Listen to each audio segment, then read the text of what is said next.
Nasra, una miaka mingapi? 12. 12. Unasoma darasa ngapi? La 5. La 5. Mtoto wa kwanza wewe?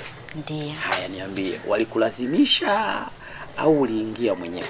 Nililazimishwa. Ulilazimishwa? Ndiyo. Na ulikuwa unapewa majukumu gani? La kufukua makaburi. Kufukua makaburi. Aisee, usiku. Ndiyo. Wakati wanakuja kuchukua walikuwa wanafanyaje? Walikuwa nazunguka kitanda. Mara ngapi? Mara 7. Mara 7. Ndiyo. Alafu baada ya hapo wanafanyaje? Wananichukua.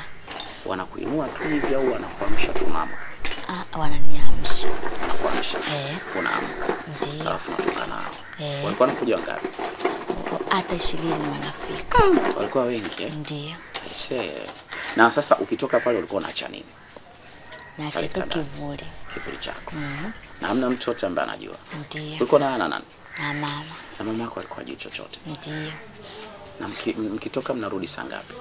Narudi saa 7 au saa 8. Na mlikuwa mnatoka saa ngapi? Tunatoka saa 5. Na mkienda kule mlikuwa mnafanyaje? Mnafukuaje makaburi?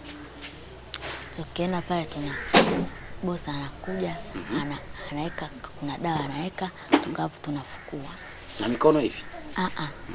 Kuna kitu tunafukua nacho. Tunafukua nacho. Ni kama jembe kama nini? Au ni kimti, ni kifimbo, ni nini? Ni mti tu. Ni kimti. Alafu mkishafukua mnafanyaje? Tunachukua mtu aliyokuwa ndani. Alafu tunampeleka huko kwa bosi. Mnabeba? Nasema mlikuwa mabinti wadogo wengi au wengine walikuwa ni wakubwa kabisa? Wengine walikuwa wakubwa. Wengine wakubwa kabisa. Na walianza kukuchukua tangu ukiwa darasa la ngapi? La 2. Kwa nini hukumwambia mama yako? Hivyo nikitaka kumwambia mama wananisahaulisha. Kwa ukitaka kusema wanakusahaulisha, unasahau. Na ilikuwa ni kila siku anakuja kuchukua. Na wakisha kuchukua baada yayo wanapokurudisha na kurudisha. Wananirudisha, wanachukua, wananirudisha, wanazunguka tena pale pale wananirudisha. Mara 7. Na mlikuwa mnafanya nini? Au hamfanyi chochote? Hatufanyi chochote.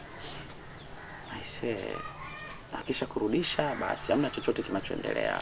Kiamka asubuhi mama hajui kitu na wewe unaendelea na mambo mengine ya darasani. Darasani ulikuwa unashika nafasi ngapi? Ya mwisho. Ya mwisho kabisa. Uje hata kwenye 10 bora hujawahi? Mwisho kabisa. Aisee. Walikuwa wanakuahidi nini? Walikuwa wananiahidi nitapewa cheo. Cheo gani? Cha dunia nzima. Cha dunia nzima. Na ili upewe cheo walikuwa wanakuambia ufanye nini? Nimuue mama. Umuue mama. Na ukakubali. Ndiyo. Ndio mkampayo magonjwa. Ndiyo. Sasa huyo magonjwa ulimpayo? Tulikuwa tunamchukua, tunaenda kwenye maiti tunamlishia viungo. Mnachukua vya kwake alafu mnaweka vya maiti. Okay. Na mkao mmepanga kabisa kwamba siku fulani ndio inabidi afe kabisa. Na mlikuwa mnabadilishaje hivyo viungo? Mlikuwa mnafanya? Kama hivi tunachukua, kama kuna mti unapiga miguu inabadilika. Miguu yake? Unaipiga kwenye miguu yake ndio inabadilika. Ndiyo. Ikisha badilika ndio inakuja ile ya yule maiti. Yeye ya kwake mnaipeleka kwenye ile maiti. Mnaipeleka kwenye ile maiti. Afu hiyo maiti mnaipeleka? Tutoka tunaenda kuweka msukuri. Mnaenda kuweka msukuri. Na walikuwa wengi? Ndiyo. Aisee, mlikuwa okay, mnaenda kuipeleka kule. Kwa mama mlikuwa mnataka sasa haya mkimuona mnafanyaje? Kwa tunaweka msukuri. Namweka msukuri. Kwa huyo bosi wenu. Ndiyo. Na watu walikuwa wanafahamu. Sio taje ile walikuwa wanafahamu. Ndiyo. Vizuri kabisa. Aisee. Na walivyokuambia kwamba mlikuwa mnaenda wapi na wapi? Tunatoka nje ya nchi. Tunaenda nchini kama India, China. Kote huko mlikuwa mnafika? Mlikuwa mnasafirije, mnapanda nini? Tunaweza kusafiri na ungo. Panda tu ungo, mnafanyaje? Ukikaa kwenye ungo pale mnafanyaje? Kuna mmoja anaongea, alafu ungo unapaa juu. Naenda hadi chini.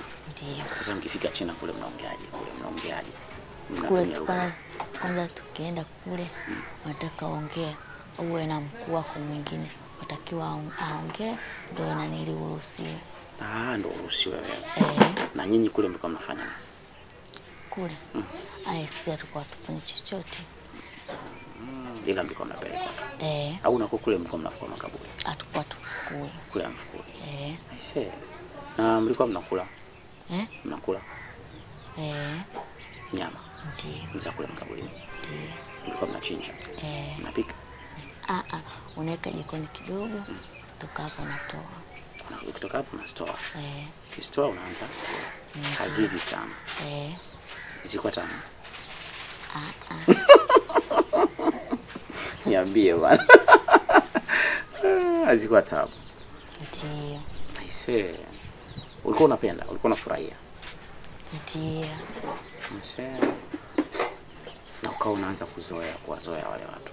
Ndiyo. Kila siku alikuwa anakuja au kuna siku zingine alikuwa hawaji? Alikuwa anakuja, labda huko tulipomia ndio alikuwa hawaji. Tulipokuja huko ndio alikuwa hawaji. Mlivyokuja huko ndio alikuwa hawaji? Kwa nini? Anasema anaungua. Yaani mlivyokuja huko anasema anaungua? Kwa nini? Kwani kuna moto hapa? Kuna picha kwa ni Musa. Kwa wakiona ile picha wanasema anaungua. Ndiyo. Aise. Wewe siku ya kwanza unaiona ile picha kwa ni Musa uliungua? Nilikuwa napaka mafuta na shangazi. Kabla hujapaka mafuta ulivyoiona ile picha au kuwahi kuiona? Niliona. Ila niliungua kidogo kwenye macho. Baada ya kuiona? Uliona wapi? Mlangoni. Hapa nyumbani. Kwa bibi? Ndiyo. Kaungua macho? Ukafanyaje? Au kuambia chochote ukakaa? Ndiyo. Kwa unaichukia? utamani uitoe. Baada sasa ya kuwekwa mafuta pale, wale watu uliwaona tena? Au kuwaona tena? Ndiyo. Mpaka sasa hivi waudi tena? Labda muda mwingine anabadilika kwa sungura, anakuja hapo, tukapo ukisema wanaondoka. Wewe wanakuona? Aise. Na wewe unawaona? Ndiyo. Lakini ukitaka kuzungumza nao wao wanakimbia? Au inakuwaje? Wanakimbia. Wanasema wanaungua. Wanasema wanaungua. Kwa wanakuogopa sana? Ndiyo. Aise. Pole sana. Asante. Pole sana. Sasa hizi unaonaje? Unajisikiaje? Isikia vizuri. Unatamani kushika nafasi za kwanza darasani? Ndiyo. Hongera. Unatamani kushika nafasi ngapi? Ya kwanza. Ya kwanza? Ndiyo. Unarudi lini shule? Nimeambiwa hivi siku ya kufanya mtihani wa kuingia 6 niende. Okay. Tuna hakika utafaulu sasa hivi, sasa utashika namba 1. Kile chama ni kibaya, si ndio? Ndiyo. Kibaya sana. Sasa haya, ungemtoa mama ungebaki na nani? Aliniambia nimtoe mama ili nibaki na bibi. Ubaki na bibi? Aise. Unaona watu walivyo wabaya. Sasa umuue mama kweli? Mama anakupenda, mtoto wake wa kwanza, umuue ubaki na bibi. Ni wabaya sana. Unatamani kuambia nini watoto wenzio ambao wanatumikishwa kwenye hiki chama lakini wanaogopa kusema kuambia wazazi wao? Naambia tuache kuwa wachawi, kutoka hapo waende kwa kuhani Musa. Waende kwa kuhani Musa. Ndiyo. Nakushukuru sana. Asante. Hatuna la ziada mtaa kwa mtaa. Tunatoka hapa. Mungu akubariki sana. Karibu ngome ya Yesu Kristo, karibu Kimara Temboni. Mambo haya ni ya rohoni na sio ya mwilini. Ndiye ajuae na Mungu pekee ndio mwenye mamlaka kumbadilisha mtu yoyote. Karibu sana Kimara Temboni, karibu sana kwa kuhani na mwalimu Musa Richard Mwacha. Asante, uwe na siku njema. Bye bye.